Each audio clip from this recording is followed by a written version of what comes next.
Hi, and welcome to the Intro Mass Communication. I'm going to talk about books.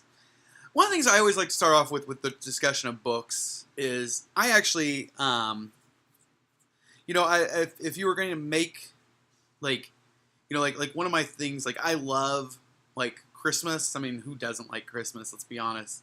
Um, but I mean, I don't love Christmas. I'm not like naive about it. I mean, I'm divorced. I spend a lot of Christmases alone, but I love the lead up to Christmas. I love the lights. I love, singing Christmas songs. I love charity. So, I mean, Christmas is kind of one of those things. And my goal in life is eventually to become like Clark Griswold and cover my entire house with 18,000 lights and have it be visible from space, that kind of thing.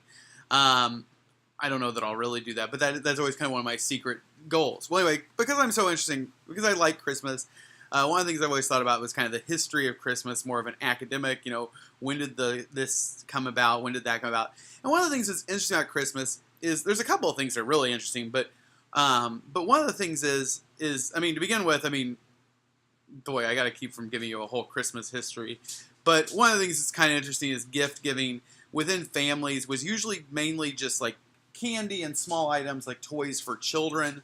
They were usually wrapped because you would also, those who were well-to-do were expected to kind of give to charity at that time of year.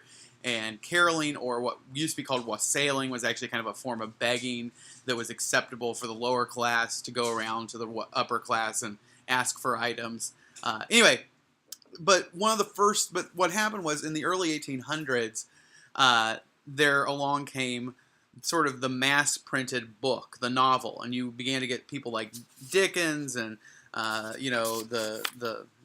Jane Austen and some of those who all come about like in the early 1800s, and they begin writing novels. And really, that's the advent of the novel. There's no real like novel before that. You have some poems, or you have poetry, you have plays, you have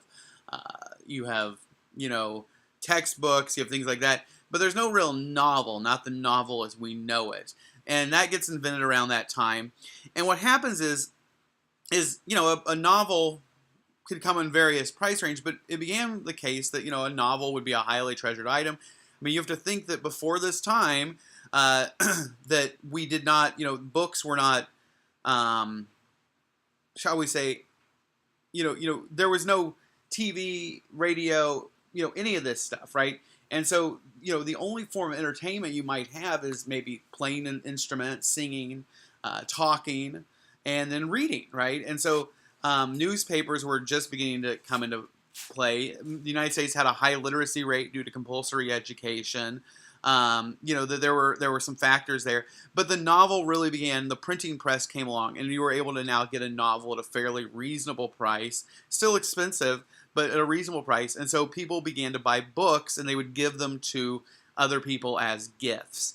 And that is really what kind of started the idea of giving gifts within a family, more elaborate gifts for children beyond just candy and small toys, and perhaps like husbands and wives giving gifts, and giving your parents gifts, things like that. Before that, that would not have been acceptable. The only real gift giving would have been like parents buying some candy and stuff for their kids, and then maybe the upper class giving out like food and other things, which is kind of where like Scrooge is saying bah humbug. That's not because he's he's just in a bad mood. He's like kind of saying that to the people who are going up and down the streets, to the wealthy, going, it's Christmas, we're singing, reward us, right? And he's kind of like, bah humbug, go get a job, right? I mean, so that's kind of the context of that, and that I think sometimes gets lost. We kind of get this idea, this guy just kind of bah humbugging cheerfulness, and so that's a little bit of just that history. Well, as far as the book goes, I always think that that's really kind of interesting, that the book becomes, to a large degree,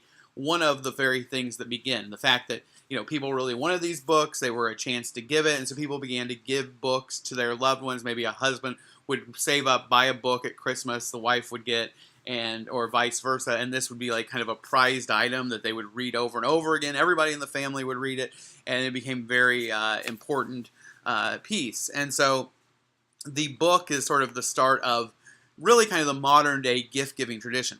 So I suppose, depending upon your take, if I go to my church, the priest there will will oftentimes around Christmas kind of decry the gift giving, the commercialization. So maybe maybe it's the book's fault.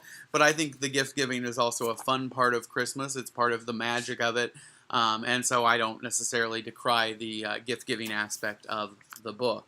But that's just kind of a fun little thing. And it fits in with our history and our timeline.